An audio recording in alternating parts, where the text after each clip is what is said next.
Well, I'm sitting on my new SunMar self-contained composting toilet that I just unpacked. Let's take a closer look at it and see how it works.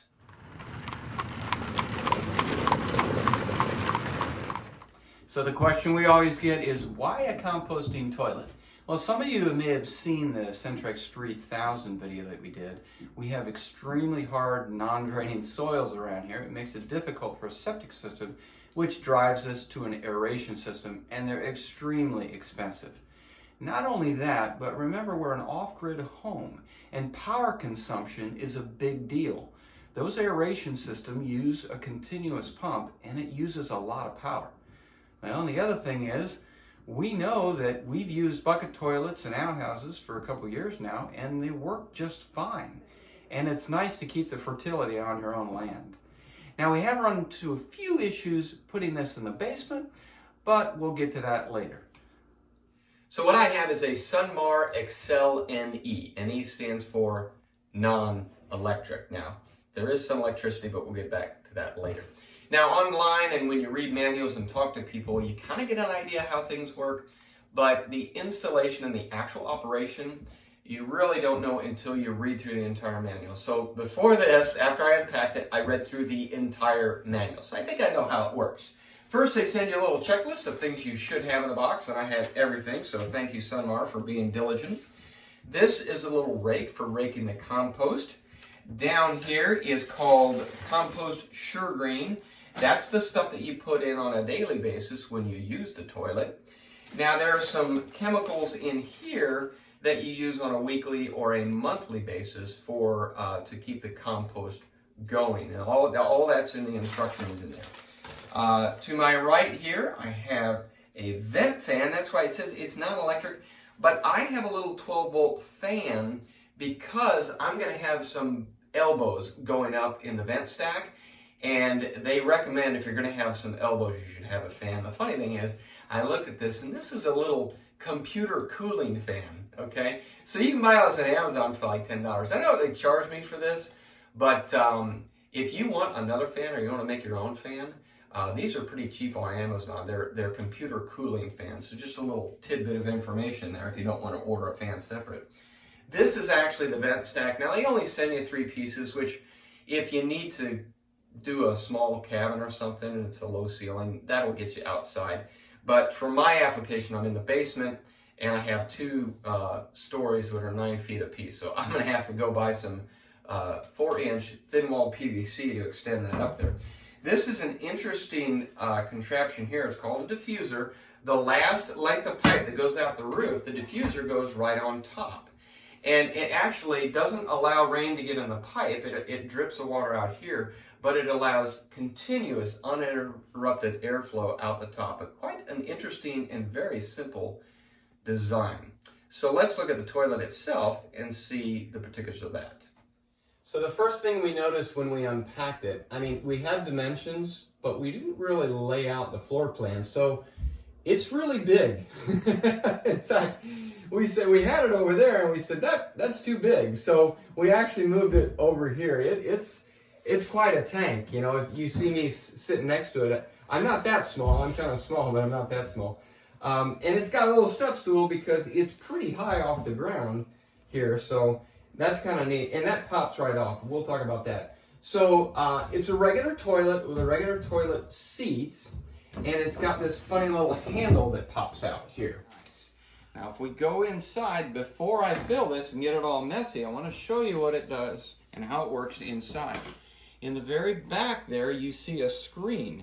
That's where your effluent falls through. That's where the excess moisture falls into the evaporation pan and is evaporated out. All the other waste goes here in the front section. So let's go down and take a look at where that falls. So now let's say the biodrum is half full. They say that you should empty it at that point. Now, where does it empty? Well, down here in the bottom, we have a drawer. And you see this little thing here. This biodrum only goes one direction unless you pull out this lock, then you can rotate it the other direction. When you rotate it the other direction, it actually dumps its contents into this drawer. And then you can let that compost rest for 3 to 4 weeks before it's usable. That keeps the old compost separate from the fresh stuff that's coming in every single day. And then as we look down here in the base, that screen that we showed you from the top is right there. It helps things fall down into the evaporation pan, which is the back section. Now, that's all the fluid waste, which will then go out the back drain. The solid waste is all up here and caught by this drawer that goes into the front side.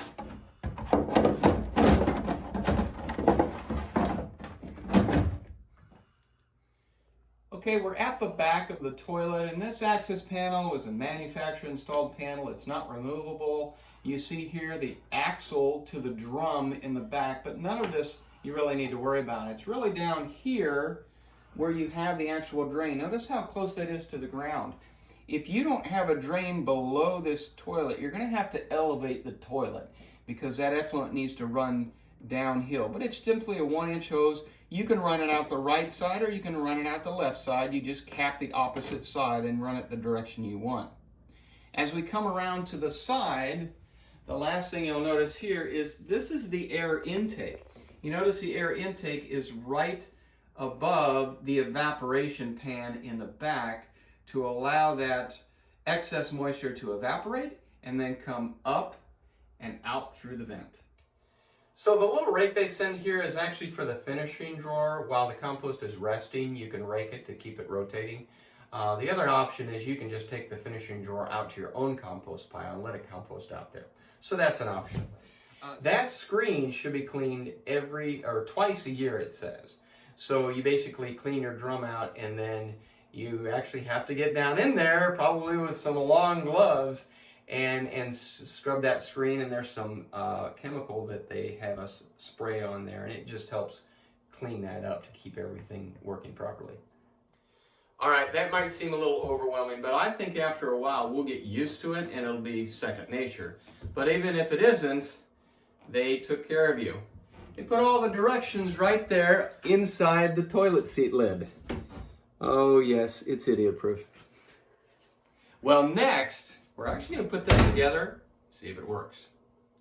This has a drum just like the Centrex, and it turns in the same direction. This is the handle right here. Now as I pull this out, I want to show you how this works.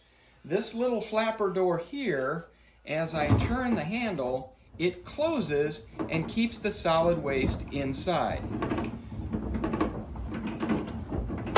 Now, 7 turns brings you right back to the top. Now, unlike the NE, this locks in that position. Okay, so I don't have to put a smiley face or anything like I did with that. It will lock in this position, it can't go back, and this handle sits right back in there. So every time, it will line up perfectly.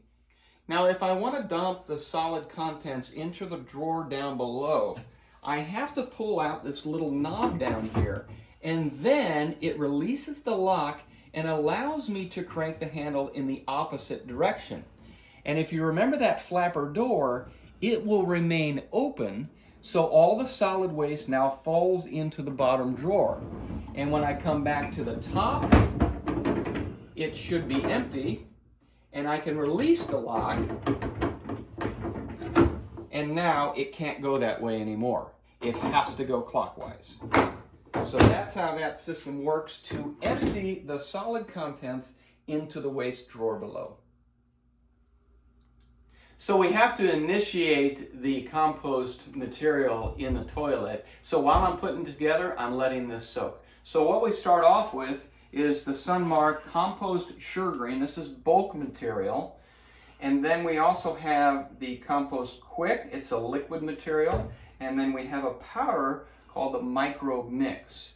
We start with half a bag of the Compost Suregreen with 2 quarts of warm water.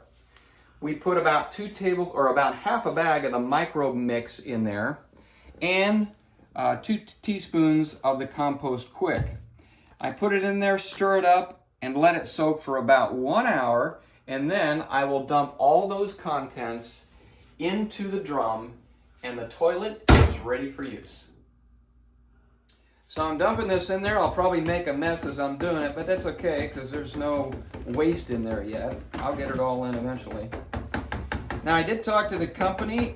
This bulk material can be replaced with wood shavings, not sawdust. Sawdust is too fine and it will fall through the back screen where the excess liquid is supposed to go. You want some carbon bulk material that has some absorbing capacity and has some texture to it so it does not fall through that back area. Okay, we've got all the contents in there. We're going to close this up, and I have that vent connection and the electrical connection to make and positioning of the toilet. Once that's done, we're going to use this for several weeks and see how it runs. Well, 2 weeks have gone by, and as promised, we're back to give you a review. Danielle's done a ton of work in this bathroom. She's still got more work to do, but we've got a wall. We've got a painted wall. The vent was installed. I have the switch back there for that fan that I said I was going to put in. And I want to say, first off, we are very happy with this toilet. There is no odor whatsoever. And in fact, this is a pretty small bathroom. So if there was odor, we would notice it. And we just don't notice it at all. So let me point a few things out that we learned over the last 2 weeks. First off, this rim is roughly 27.5, almost 28 inches off the finished floor. What this means is that this toilet is about a foot or more higher than a normal toilet. Now, it's only 16 inches from this step. So the decision when you're about 5'10" or more is, do I stand on the ground or do I stand on the step? Well, that's something you just got to get used to and you got to figure out for yourself. But it's a little bit different than a normal toilet, which would be 14 to 16 inches off the finished floor or 17 to 19 inches for an ADA compliant. So it's something you'll get used to and you'll decide whether you want to stand on there or stand on the floor for you men. Next, I would like to talk about the inside here. I was very surprised that this stayed so clean. I thought it would get soiled quite a bit more, but it hasn't at all, really. In fact, in the directions, it recommended the Compost Quick that was in the bottle.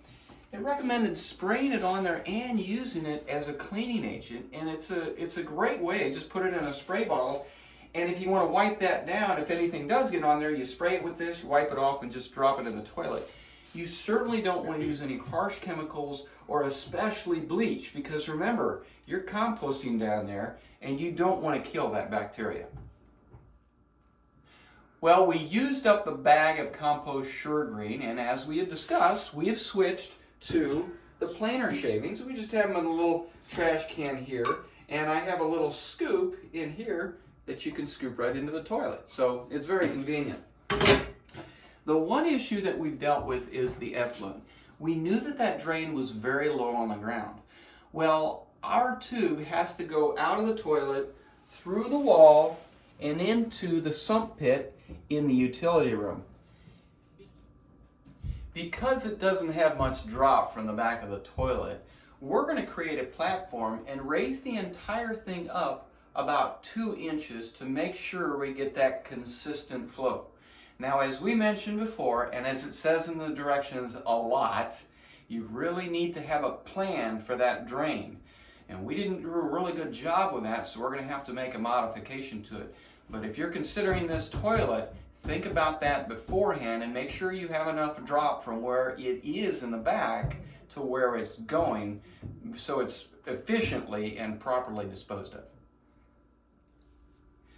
Well, we weren't quite sure how the kids would take this and adjust to it, but they've adjusted to it fine. I really don't monitor them at all.